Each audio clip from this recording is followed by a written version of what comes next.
വർണ്ണശബളമായ ചടങ്ങുകളോടെ നാടെങ്ങും ശ്രീകൃഷ്ണ ജയന്തി ആഘോഷിച്ചു. അമ്പാടിക്കണ്ണന്മാർ നിറഞ്ഞാടിയ ശോഭയാത്രകൾ ഭക്തിസാന്ദ്രമായി.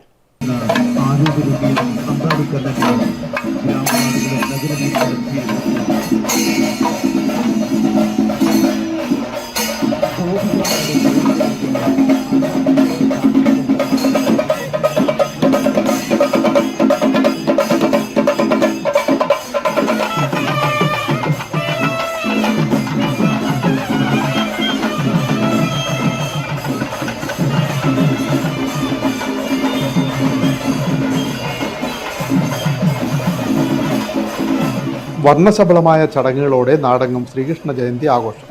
അമ്പാടിക്കണ്ണന്മാർ നിറഞ്ഞാടിയ ശോഭയാത്രകൾ അഷ്ടമിരോഹിണി ആഘോഷത്തിന് വർണ്ണപ്പകിട്ടേകി. ബാലഗോകുലത്തിന്റെ നേതൃത്വത്തിൽ നാടാകെ ശോഭയാത്രകളും അനുബന്ധ പരിപാടികളും നടന്നു. ചേർത്തല നഗരത്തിൽ നടന്ന ശോഭയാത്രയിൽ നിരവധി ഭക്തജനങ്ങൾ പങ്കെടുത്തു.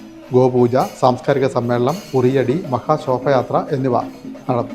വൈകിട്ട് 4 മണിക്ക് കാളികുളം, ചക്കരക്കുളം, ഓങ്കാരേശ്വരം, ഇടമ്പ്രക്കാട്, കുളത്രക്കാട്, തിരുമല, കളരിക്കൽ, ആഞ്ഞിലിപ്പാലം, വല്ലയിൽ, കുറ്റിക്കാട്, PS കവല, മൂലയിൽ, വേളൂർവട്ടം, കാവുങ്കൽ ക്ഷേത്രം എന്നീ സ്ഥലങ്ങളിൽ നിന്നും ആരംഭിച്ച ശോഭയാത്ര ചേർത്തല ദേവീക്ഷേത്രത്തിന് തെക്കുവശത്ത് ഒത്തുകൂടി.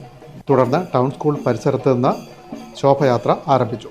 സെന്റ് മേരീസ് പാലം, private bus stand, Thekkangadi junction, Manorama കവല, ഇരുമ്പുപാലം, കോടതി കവല വഴി ശോഭയാത്ര ചേർത്തല ദേവീക്ഷേത്രത്തിന് മുന്നിൽ സമാപിച്ചു. വിവിധ സ്ഥലങ്ങളിൽ ശോഭയാത്ര കാണാൻ ആയിരക്കണക്കിന് ആളുകളാണ് തടിച്ചുകൂടിയത്. ആഘോഷ പ്രമുഖ പ്രശാന്ത് നേതൃത്വം നൽകി.